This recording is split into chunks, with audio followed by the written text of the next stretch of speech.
I did. I'm sorry. I bought the bigger point. All right, let's I don't see. know if we're getting any new cards. I think I got it. I think we're back. I think we have audio. I'm thinking. All right, so Michael says it's frozen. Wayne had said no audio. Audio now. See, look, Ma, I could do this. Hey, folks, welcome to Bean Design Podcast. I'm Carlos, and that is Rob. And we are still in our game of Dune Imperium.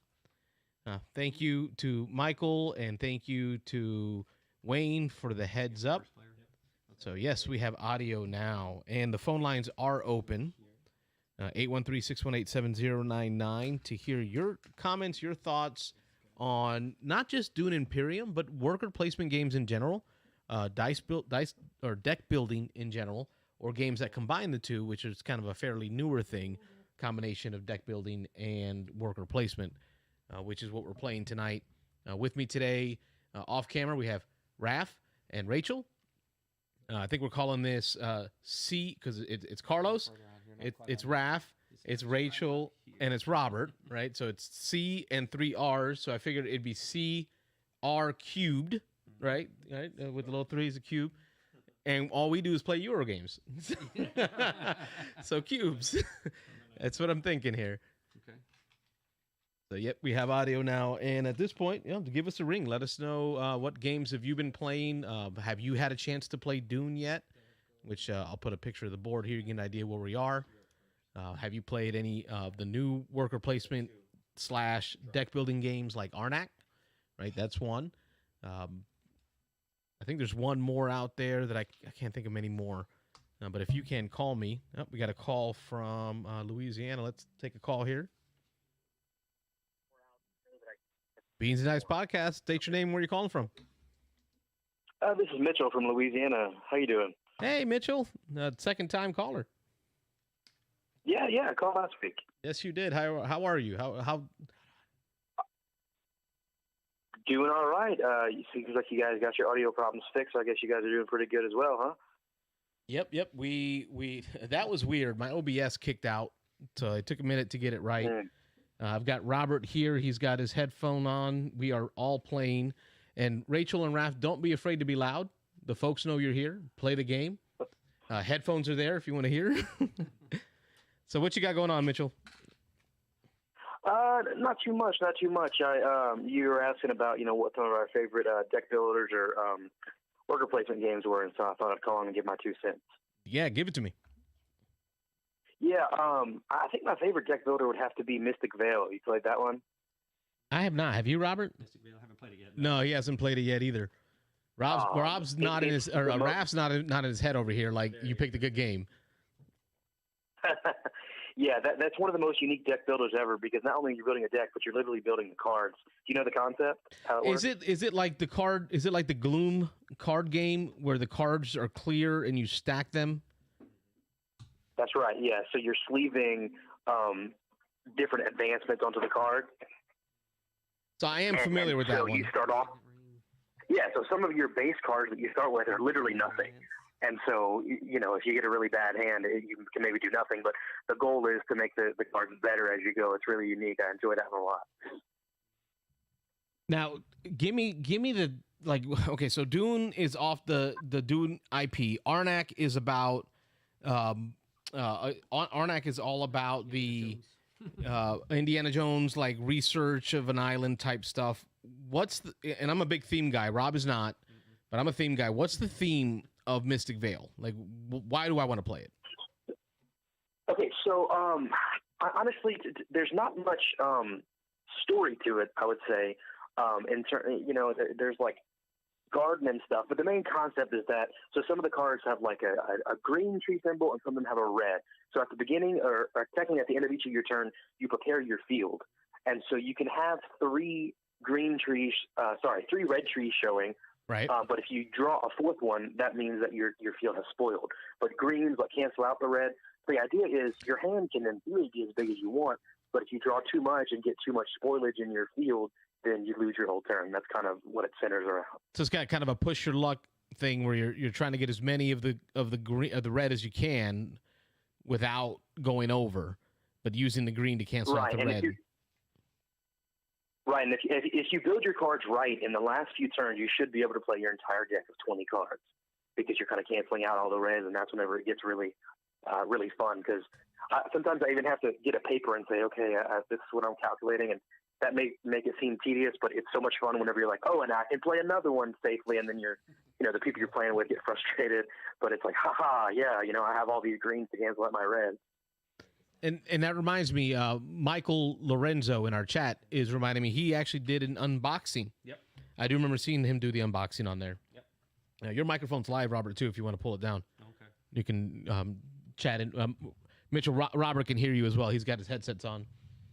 So he's just getting his microphone. Okay, how's it going, Robert? I don't think you got to talk to Robert last time because Robert was deep into his game trying to get a win. Yeah, he was too busy wiping the floor with you guys. Yeah, I'm trying to do that again tonight. So I'm just a couple points away from winning this one. So we're almost done. But there you go. Getting to the home stretch here. Now, what makes Mystic Vail different? Because you said worker placement, right? Well, Mystic Vail is just deck building. Just deck building. Card crafting, deck building. So no worker another placement. favorite for worker placement. Okay. Right, no worker placement. It's just cards. Yep. Didn't they come out with a new version, like a pirate version?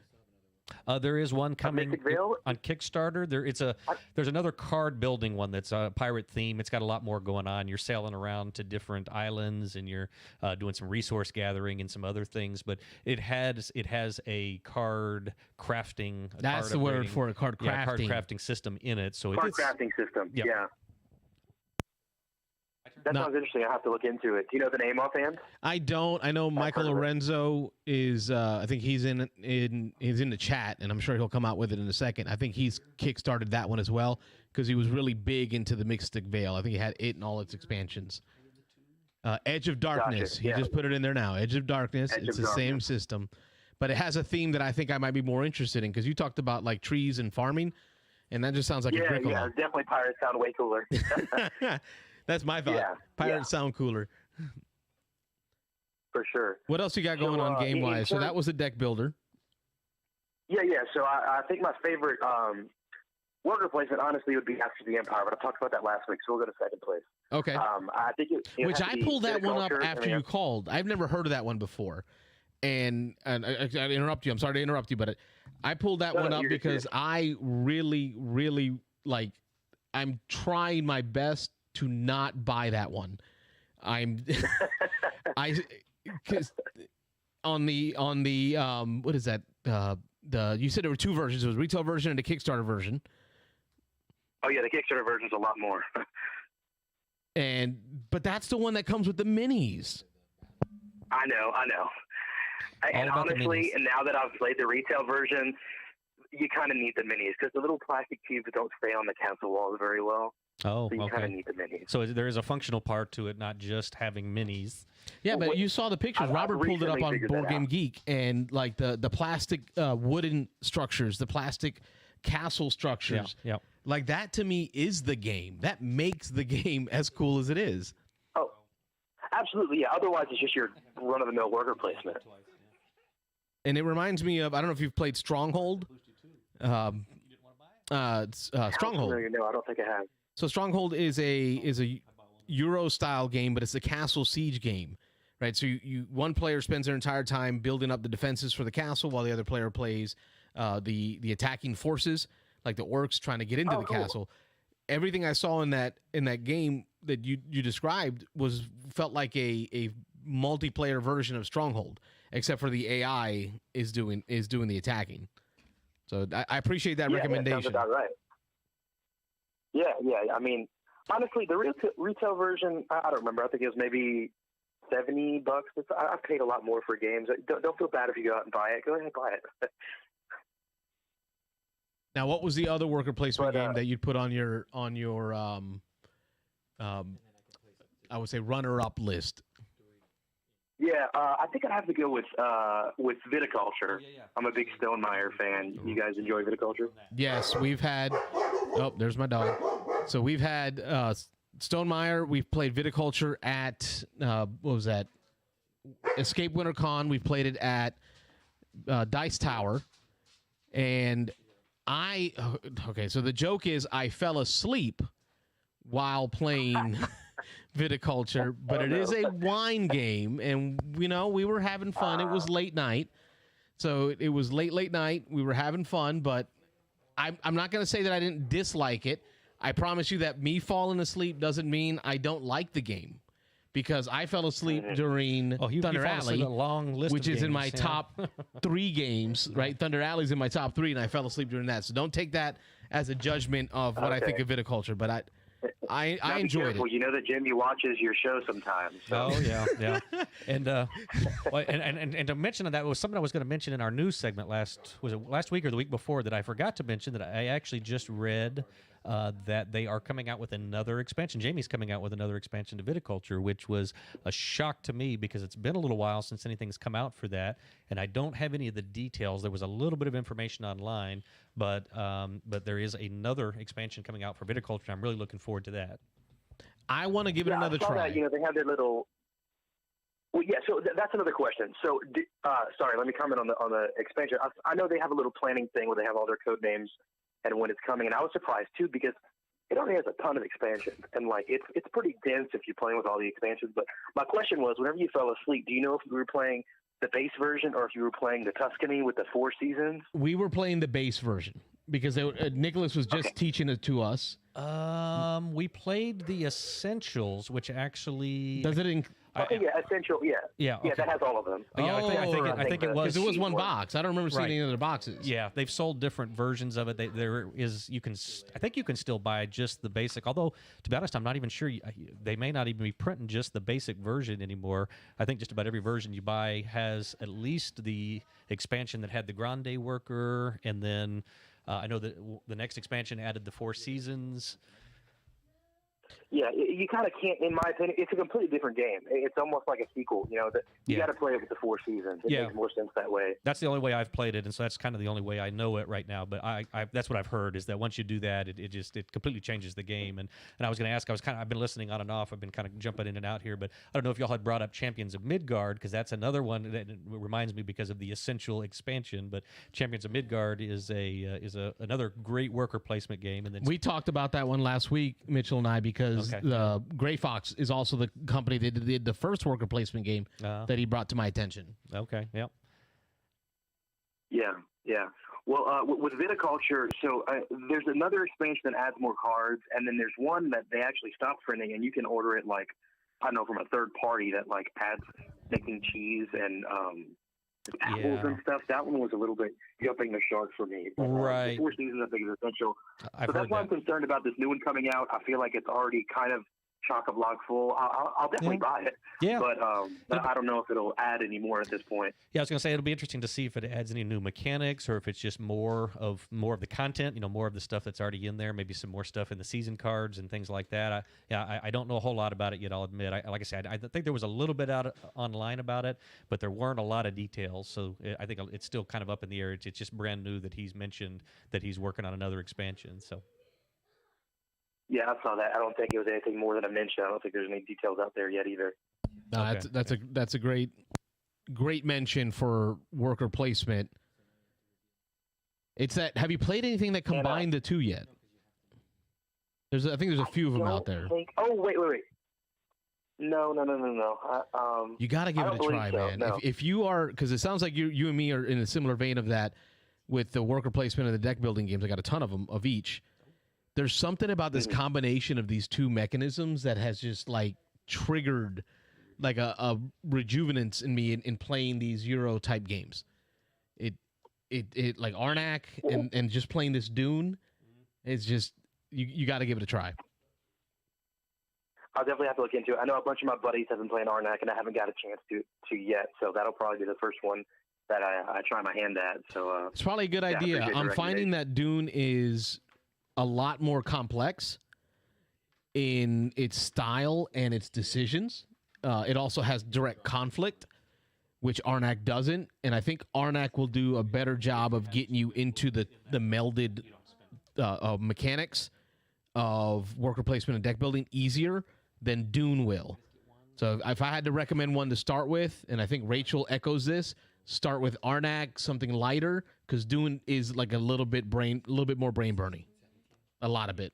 Gotcha. Good to know. I like a brain burning game, but you're right. It's kind of to test the waters. I like Arnak. I don't want to say I like one better than the other yet. I still have to play some more Dune because this is our intro into it.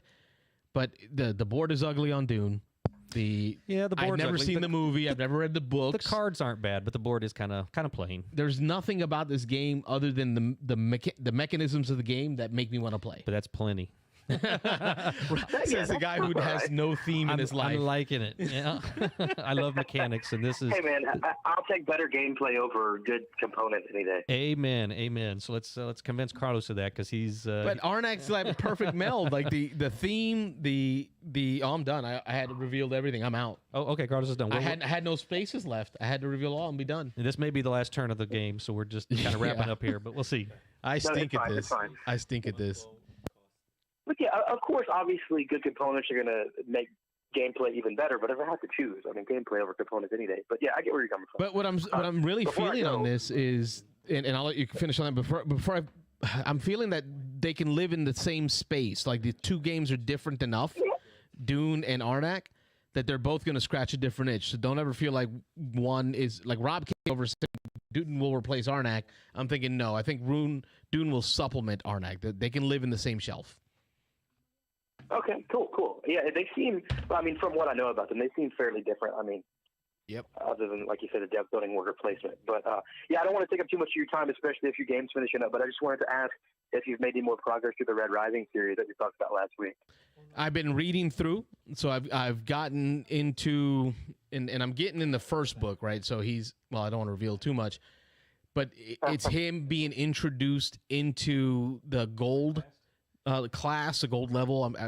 That because it's all about different color classes for you folks that haven't read the books, is equal to your class in life, right? So like the lower colors versus the upper colors, and I think there's 16 different colors that range, and like one of the poorest and the lowest colors is going to be your red colors, like they're like the super servants, like slave labor effectively, all the way up to like the gold class, which is like the best of the best.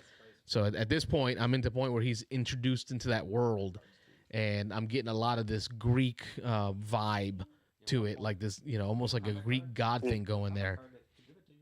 Definitely. Yeah, I think the golds have a little bit of a god complex for sure. The purples were really cool. They introduced to the purple people and the pinks. I mean, I don't want to spoil it because I'm sure a lot of people are going to get into it like I am. There's just... It's hitting on so many different emotions of all the different colors and what they're tied to. And then I asked myself, I don't know if you do this, but I asked myself, what color would I be? Like, what world would I fit in? Oh, definitely. And I'm like, I think I'd either be green or brown. I don't know. Well, Jamie Stegmeyer actually released a personality quiz, and it'll tell you what color you are, if I remember correctly, on the website for Red Rising. Yeah, so you can check it out. I'm going to have to do that. And then next week we'll talk about what color I was. If anybody has any cards, this Sounds good. Well, I'll let you guys finish up your game. Thanks for letting me chat, and I'll hopefully talk to you guys again next week, maybe. Yeah, you're appreciated, man. I appreciate the call. Sure thing. Y'all take it easy. Bye. Bye. That was Mitchell from Louisiana giving us a ring, and I appreciate that. It's always good to talk to the same people, new people too. Don't forget, if you're new, give us a ring. But just catching up on people who we talked to before and what they've been doing is great. Robert triggered the end. I think, as you'll notice, Robert does a good job of getting the win. Just right at the last second, I squeaked it out here. It was close until to that last round of the game. So now I will say, Rachel and Raph, I know you guys are is getting past bedtime and whatnot, but did y'all have a minute to chat about Dune? Did you want to just give me your thoughts on the mic? Yeah, is that all right? All right. So if you want to hand me your headphones, I'll plug you all in, and just get your opinions. There we go. Or the whole thing. Yeah, we'll just get them set up real quick, and then we'll do. This was for all four of us. This was the very first time we played. I had watched a couple of how to play videos, and then I watched Dice Tower had a playthrough. It was about an hour and 45 minutes, so I watched that a couple of days ago. And then last night, just so I could make sure I was comfortable with how the game played and be able to teach it to the other three today, last night with my two teenage kids, I just set it up and we played the first round of the game. So the game has two ways that it can end. It can either go 10 rounds, and if you go the 10 rounds and nobody has reached 10 or more points, then you end that final 10th round and then you score your points. The other way it can win is at any point in the game, if at the end of a round someone has 10 or more points, then you do a final in-game scoring, and then that ends the game. So it can end earlier than the 10 rounds, but it will go no longer than 10 rounds. So again, me and the kids set it up and just played one round. So we played 1/10 potentially of the game last night. And both of my teenage kids, as soon as we played that first round, my daughter didn't want to play at all. It was right before her bedtime. It was about 10:30 last night, and she's like, "I got to go to bed. I got to take a shower." And I was like, "Well, just play one round, just so I can get comfortable with how it plays. I can teach it to other people." And so I convinced her to stay up. And then after we played the first round, she was like, "Oh, yeah, we gotta set this up again when we have more time and play it." So it's a solid game. And again, I'll wait till everybody's hooked up here, and then we'll go around the table and kind of get everybody's quick first impressions on it. Carlos is just refocusing a couple of the cameras so that he can get Raphael and Rachel on camera here, whether they want to or not. I hope you did your hair. I don't think they were planning to be on camera or on the stream at all, but since they're here, we wanted to just get everybody's first opinions. And we have different levels of gamers here, and I don't know if y'all are on yet, but Rachel, all right, how long have you been playing board games? Are you pretty new to board games? Very new. Okay, to the modern hobby. I mean, a lot of people played Monopoly and Risk and stuff in the past, but the modern, what we call kind of the hobby games, less than a year, you think? Oh, yeah. So he started getting me into Euro games maybe, I don't know, like last summer. 6 months. Yeah. Okay, maybe 6 months. All right, so you're brand new. So we'll have one of our takes here when we jump into it will be from a fresh gamer. Raphael's been gaming quite a bit longer. How long you been hobby gaming? Probably like 3 years now. Okay. So fairly new. And then I know Carlos has been doing it longer than all of us. He's been doing it most of his life. Yeah, just about. In some level or another. So he's been doing it. And then he introduced me maybe 10-ish years ago. Maybe a little less than that. So I'm a little less than 10 years. No, I think a little more than 10. You think more than 10? Yeah, Okay. but maybe. this is our second time playing together. Like Raph and I, we've played together many times because Raph's part of our board game group. He's brought Rachel over, I think it was last week. Was it just last week? Yeah, last Thursday, yep. And they taught us Marco Polo. So y'all got to see some of the end of that. Well, they whooped me in Marco Polo. Voyages of, yeah. But Rachel's getting pretty new into the gaming aspect, and I wasn't sure if this was going to be too big of a leap. Too much. Like too many mechanisms in one game, but it sounds like you've played deck building before. Mm-hmm. You've played worker placement. I mean, Marco Polo's dice placement, but that's close enough. Yeah. Mm-hmm. You and I were at the bottom of the scoring. What were your thoughts on the difficulty in learning? We'll start with learning the game, and then I'll ask you about winning the game, right? Because there's two different things. Mm-hmm. Playing the game, how hard was it to learn that, versus how hard is it to learn how to win the game? What are your thoughts? I guess on a scale of 1 to 10, learning the game was probably about a 6, 7. It's much easier to learn it when you're seeing other people play, I feel like. Because I'm more of a visual learner, so just seeing it all play out. Sure. I picked up on it a little bit quicker. How'd it feel being first player? Because you randomly got selected as first player. I didn't like it. Yeah. I don't recommend starting off as first player. A little nerves, yeah. Being a newer gamer, brand new game, having to take that first turn. Yeah. So, yeah. I mean, I'd say you picked it up pretty quick. I mean, you once we got a turn or two in, you knew what you were doing for sure. So. Mm-hmm. Yeah, that was good. And then trying to win the victory points, I felt like in the beginning it's a little bit more challenging because you're just trying to get all your resources. And then like towards the end, it kind of everything picks up a little bit quicker. Yeah. Have either of you ever watched or read the Dune movies? Because Wayne on the chat talks about how he loves the Dune books. Yeah. He loves the movies, and he's excited to see how this connects. I think, Rob, you're the only one at this table that has any background knowledge. And mine's not super heavy. I when I was a teenager back in the 90s, when they were born. Yeah, exactly. Pre-Malone, not post-Malone, but pre-Malone. Tried to read the books. I was a fairly new reader at that time. I was a late reader. I was never a big reader when I was young. Was English not your first language like me? No, it was. Oh, but so I tried to read them. I had a friend who had blown through them. He was a speed reader, and he'd read a book in a couple of days. And so he got me. He started actually the first series he got me on was Lord of the Rings, and so I went through that and read that over a summer. And then the very next thing he put on me was Dune. And if you know the Dune books and the Dune series, Dune. Dune. And people keep asking me, "You saying Doom? D-O-O-M?" And I'm like, "No, Dune, D-U-N-E." So I just made that mistake. But in any case, Dune is a fairly heavy read. There's a lot going on, and when I read a book, I have to be able to visualize it and see it. And there's a lot of setup early on the Dune series.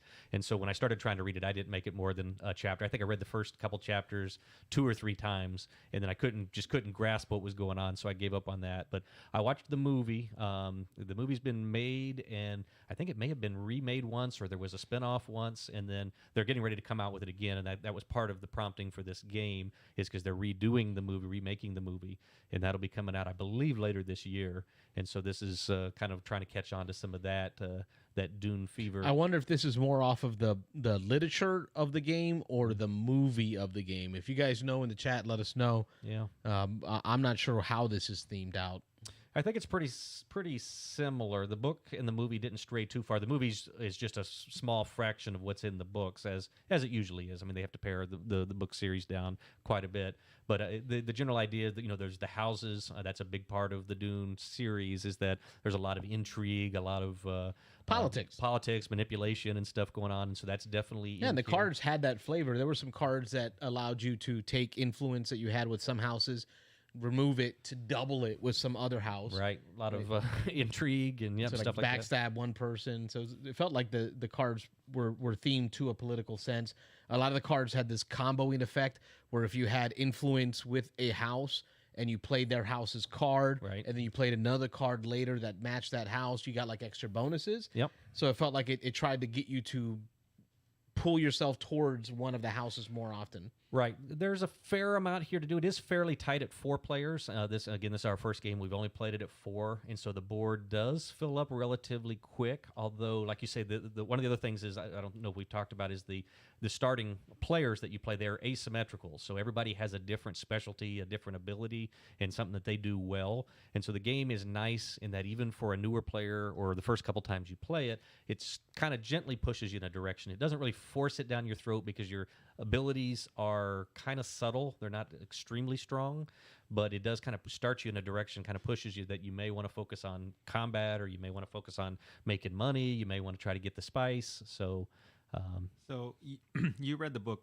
or the rules yesterday or Yep. the day before. Does the board get smaller with less people, or does it still stay it doesn't. the same board? It's exactly the same. Yep. So that's why you're saying it gets kind of It's crowded. it's actually 1 to 4 players. If you play 1 or 2, there's an AI deck that you play with. So if you play with 2, it'll ramp you up to 3 basically, and so you play 3 player with the AI, the third AI deck. But at 3 and 4, you're playing with just human players. So. All right, so none of us are themed into this thing. Rob's the only one. Yeah. Did it grab you, right, gameplay-wise? Were the mechanisms enough to make you say, there's something here that I want to learn more about? When it comes to the theme, since we didn't read any of the books or watch any of the movies, I like the gameplay just solely by itself. Like, when I think of games, I think of theme and gameplay, but just the gameplay itself, like, lured me, and it kept wanting me to keep playing and keep playing. Ah, good. So I like hearing that. so just gameplay itself, I would put it really high up there because it just has like a lot of everything in which like you can't really win in just doing one thing, like focusing on deck building, because you can't really get victory points that way. Focusing on worker placement, but you still need to build your deck for better worker placement. And then there's also combat. So like it's 3 different things that you have to kind of work in harmony together. Balance out, yeah. Balance out to actually like because one pulls away from the other. The more worker placement you do, the less cards you have for deck building. The more you save your cards for deck building, the less actions you're taking, the less workers you place. Resources. And, right? And then the combat piece, and it was cool to hear Rachel talk about it early on. She like pointed over the combat and was like, I like this. Yeah. Like the idea of the combat aspect. And you don't see that much in these cube pushers, that I call them cube pushers, Euro games, where you have to actually interact with each other, right? So like Arnak's going to allow you to play the game with like little to no interaction, right? Unlike what you get, except for what you get in a regular worker placement game, which Blocking is each other, where you take somebody's space, right? And Yeah. every time Rob took a space, we just heard Raph sigh and complain. You took my spot again. So that's about the level of what you get. But with this addition of conflict, of the straight up combat right here on this part of the board, to me, really made the game stand out. Yeah, I don't want to cut you off. I certainly want to get your input, but I just want to explain for anybody who doesn't know the game. At the end of each of the 10 rounds of the game, there is a combat. You don't have to be involved in that combat, but there are rewards that change from round to round to round, and the rewards get better as you get later in the game. But that combat is omnipresent. Every round it's going to happen, and you got to start deciding, am I going to be in it this time, or am I going to hold back and save up and then jump in next time? But go ahead, Rachel, with your thoughts on that. I love the combat aspect of this because, like you're saying, you're interacting more with the other players. And I love how, like, it may seem like one person's going to win the battle, but then all of a sudden you can play these, like, intrigue cards, and out of nowhere it can change the whole thing. And I love, like, I don't know, it's kind of like sabotage. Spring or, like, it on them. just, Yeah. No, I have no idea what she means. I mean, as I take the knife out of my back when she stabbed me and then took my victory point. I was tied with Rob too, actually. Yeah, she did it to me once too. Yeah, so we've done that twice. Yeah, she did stab you in the back. That was like unexpected. She was just like, "I'll do it just so that he doesn't get a victory point. No, I'm not gonna get anything out of it." Yeah. So one of the other things in this game is that there's a card each round that has the bonus or the benefit you get from finishing first or second or third in the combat. One of the unique things is a lot of games like this, if there's a tie for one of the positions, both people get the better thing, and then you skip the second one and move, and the third place gets the third one. In this game, if you tie for first, nobody gets first, and you both get second. And so you get the worst thing if you tie. So it's really extra stabby when Rachel jumped on Carlos and tied him. Right, because the first place victory point for the battle that I had saved troops for, I did not compete in the battles previous to that because I was going to save my garrison up. Yeah, you waited for a and victory point I drop them in there, and then she takes it from me on the time when we start getting victory points for taking first. So instead of me being able to get a victory point, she jumps in, she ties me, which means we both get the lower value, and I think we got a water token and a spice token instead of a victory point. That was it. Those water tokens are very valuable. Yeah. Water's valuable in Dune. It's a desert planet. And I think that's where I messed up on this game. What I would have done different in this game, and we'll go around and talk about that. What I would have done different in this game. So let's talk a little strategy. I think I would have went to the Freemans earlier in the game. By not having influence with the Freemans early on in the game, it limited my ability to go to the water space that the Freemen have, which allows you to have a cube, get another troop, and get another water. Because as the game got later and everyone started getting their extra workers, and then Raph is always taking the extra Mentech worker, right? It clogged up the board, and then you can't just go anywhere you want in this game. You have to go somewhere where a card gives you the ability to go to that space. Right. So as my hands would not allow me to go to different places, so I felt like I was even more limited because there were water spaces that I couldn't go to because I didn't have the influence with the Freeman. Right. I would have done something different there. And that gets really crazy with the whole deck building part of it. The deck building is more important than I thought it was going to be, even when I knew a fair amount about this game. But the deck building, the cards that come up in the market here are so varied. You've got some that have just kind of some plain, fairly blah benefits, but then they may allow you to go to more places on the board. They may give you more options. There's some that have better benefits when you play them, but they limit that you can only place in one type of area. So there's this whole trade-off on do I want to keep my options open for where I can place my workers, my agents as I play the game, and maybe not get such cool placement bonuses, or do I want to maybe try to get some of those better bonuses, but then I'm really limited where I can place my agents, and so then the board becomes a more of a puzzle. So that's just one more place where the game gives you a lot of trade-offs, a lot of decisions. So any strategy tips for first-time gamers or things that you would have done differently now that you've played it first time for Dune players? Rachel, Raph, y'all go decide who goes first. It was really difficult because, like Rob was saying, the cards have two different uses for them. Mm-hmm. One use is to place a worker, and the other use is to use for buying power or combat. And then some cards combo with others. But the difference with this deck building game and other deck building games is you're building the deck size in this is different compared to a regular deck building game. Where regular deck building games, you're buying a lot of cards. Sure. And you're able to buy multiples of different cards, so you can combo cards better because you have multiple of each card. Here, the mistake I made was that I tried to combo two cards, but I only had one copy of each of those cards, so I was never able to make that combo because your deck is so small here, and you only have you're usually only going to see one copy of every card. It's really, it's such a puzzle. Arnak battles. Arnak does a good job of fixing a little bit of that, because in Arnak, when you purchase a card, it goes to the top of your deck. Right. So whatever you purchase, you will see next round, which is cool. Right. But you're right. In this game, whatever you purchase and you're trying to combo, it goes to your discards. Well, you don't see your discards until you burn through all your deck. Right. And I was just going through my deck here, and that's something I did the second half of this game that I think was an advantage. It only came up a couple of times because I waited till a little later in the game, but I ended up going heavy on the Freeman house and the Freeman track, and I ended up at the end of the game with 1, 2, 3, 4, 5 of my probably about 20 cards that I ended up with were Freeman cards, and a couple of these had bonuses. That one in particular here, it says at the end of the round, I get 2 bonus buying power for each Freeman card that I've played that round. And so if I got 2 or 3 of those in my hand, now all of a sudden I've got 8 or 9 buying power. And the best card in the game that you can buy is a card called the Spice Must Flow. It's 9 points. There's a stack of them, so you can always access it. It doesn't come up randomly in the market. But there, Carlos is going to show the glint there. But it gives you automatically a victory point. So you're basically just buying a victory point for 9 buying power. So I was able to buy one of those fairly late in the game, and that put me, I think, to 7. And then I got a couple of victory points from battles and ended up getting to the 10 that I needed to lock it up.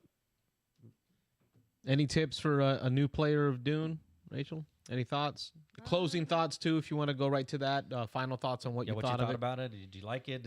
I really liked it, actually. You like it? Yeah. I wouldn't mind having a copy myself. Hint, I mean, at first, I was like, "Oh my gosh, this is too much. What am I getting myself into?" Oh, I need to point out that Raphael acquired this for me. I don't know if we mentioned that yet. So he actually acquired it for me and let me buy it off of him. So now, and after we played a couple of rounds, he was like, "I think I want this back." So. But well, that's good to hear. And I just something else curious. So we'll get to both of your final thoughts here. But does it make you interested? I'm just curious does it spark any interest in the movie that's coming up, or are you more interested in finding out about this world at all, or not really? I am. I think I at this point I'm going to go into my Prime account and see if I can buy the Dune, the 80s movie. Sure. Yeah. And just kind of watch it just to see did the feelings of the game match the feelings that the movie was trying to give. Cool. Yeah. So kind of reverse order. Instead of watching the movie then expecting the game to give me feelings, I'm going to go in and see did the movie give me the feelings that the game gave. I was just saying, I think this is the first time ever that I've played a game that's based off of some IP like that, where I haven't seen the movie or read the book or something first. So this is interesting. So yeah. You guys going to go Prime it? Oh, I think for sure, right? Because it's like what, space sci-fi type of movie. Yeah. So and space sci-fi is always something I really love. But then I'm gonna watch the movie and be like, that doesn't make any sense compared to the game. Like, how are they getting water? A little different. Yeah. Nobody should have water. By my play of this game, I think I've collected a total of 4 water tokens the entire game. Oh, nice. That sounds like a lot. I was trading those back and forth quite a bit. But so, what are your final thoughts, Raphael? What do you think? I loved it. It's so good. Like I said earlier, it just balances 3 different types of mechanics into one game. Yeah. And it's like you said, a puzzle. Like I always love puzzles, and every time we're gonna play this game, it's gonna be different because there's different conflict cards, there's different what are these called? Character characters. Yeah, cards, characters. Yeah. Mhm. and then just different interaction, like people blocking and people battling. It's good. It's very good. Yeah. I'm glad to hear that. I'm glad you acquired it for me. So I'd heard so much about this game, and it was on the hot chart on BGG for months and months, and I just was watching little bits here and there. And then I mentioned that some people were referring to it as an Arnak killer, although we've discussed that a little bit, and I'm not sure that that's the case because I think Arnak is definitely a little lighter. It's definitely a little shorter. It plays quicker. It's different crowds. I think this one's I think we could have got 2 games of Arnak in the time we spent playing probably, this. probably, yeah. And all the feels that go with it. Yeah. Yep. Oh, Max Burns says, what? You haven't seen the movie? He's not happy about that in the comments. Yeah, it's kind of a cult classic, but So we're going to have you back for another CR Cubed yeah, episode. For Arnak? Carlos, Raph, Rachel, and Rob. yeah. R Cubed for a game of Arnak. And that way we can get Compare. your thoughts on the comparison of the two. Because there's not many deck building worker placement games. But I thought, Arnak jumped to like my top 10 the first time I Yeah. played it. Oh yeah, And it keeps climbing every time I play it. And I promise you, it's a fun game. I don't think I've gotten anywhere near the top winner of each game. Like I've always been at the bottom. Oh of, yeah. Well, you keep I trying to can't do that win. deck building thing, and it keeps sinking you. But yeah. Well, no, I've tried other things too. I went to research. Anyway, so it felt like this in the sense that you don't know what to do to win. Like you don't know which thing will get you the win. That's how I felt the entire game. Right. But Yeah. it was still fun. Yeah. So Arnak's going to give you those feels in a faster time. We got to try it. Speaking of Arnak, isn't there? I've been seeing photos of crazy sales at Barnes and Nobles for Arnak. Yeah, it's one of the ones that I from what I've heard, it's not officially wasn't supposed to be on sale because it's a newer game. But some people with all these other games on sale, they've been able to go and kind of coerce the salespeople and be like, oh, you got all these games, shouldn't this one be on sale? And then if they're not well trained, I've heard that some people are picking it up at 50% off and things like that. Wow. So yeah. But I don't think officially, from what I've heard, it wasn't officially supposed to be part of the sale. Got it.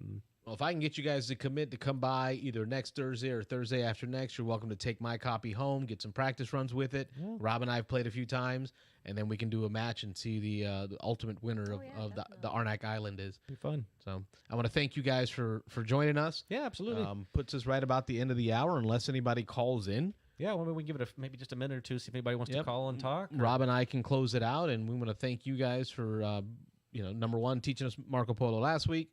Number two, joining in this week. I know, Rachel, you came in and took over a spot you weren't expecting to take on the table, but we appreciate you coming through. Folks, that's us. We are the Beans and Dice Podcast. It looks like the phones are a little light today. Quiet? Okay. But Mitchell was there for me, so I appreciate that. I saw Wayne in the chat. I saw Michael in the chat, and Rob and I. The one announcement we have is we're gonna get with Dan to confirm this. Game day. We're gonna set up we haven't done a game day since COVID started, Been a year. so we're gonna go ahead and get our first game day going. We're gonna look at the 10th. Probably the second. We're doing the first Saturday of every month. Carlos brought up a good point. There's a few holidays this year that the first Saturday, Easter being this next one, so that we were thinking maybe instead of trying to do it the day before Easter, we bump it Because back remember a week. last year we had that problem with like New Year's, right?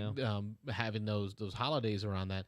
So we can call it second Saturday game Second day. Saturday gaming. Yeah. Right, so if we do the second Saturday of each month, we kind of started up with this second Saturday of April. Yep. We're gonna get with Dan to see if he can host it at your turn to see if they've got anything going on. If not, we'll try to fill the place up or get at least as many people as we can out and have our I think usually we do like noon to midnight kind of thing. Yep. So yep. Noon to whenever Dan closes, and just Yep. kind of get some people together and play some games. So that's the one announcement we have for y'all. Oh, and I also got my copy of Samurai Battles that came in. I'm so excited. GMT. Yep. GMT Games, my P500. I don't know if you guys are familiar with P500.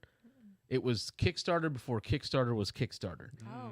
So GMT Games is a long-time wargaming company, and they had this idea that, you know what, if people send us their money or they commit to ordering, once we hit 500, we then send it to the printers, and we charge everyone that put in for it, and we ship it out.